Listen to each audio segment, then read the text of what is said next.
புதுச்சேரியில் கோஃப்ரீ என்ற சைக்கிள் நிறுவனத்தில் அமலாக்கத்துறை அதிகாரிகள் சோதனை மேற்கொண்டனர். முதலீடு செய்யும் பணத்துக்கு அதிக வட்டி தருவதாக கூறி ஏமாற்றி மோசடி செய்ததாக கூறப்படும் நிறுவனத்தில் சைபர் கிரைம் போலீசார் 2.25 கோடி ரூபாய் பணத்தை கண்டறிந்தனர்.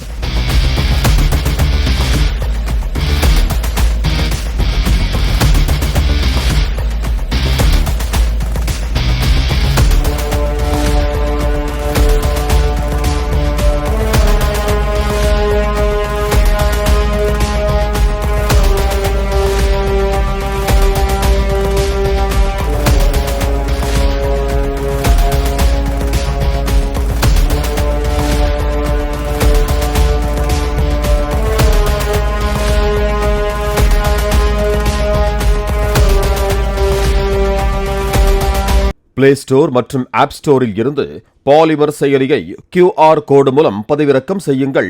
செய்திகளை உடனுக்குடன் பெறுங்கள்.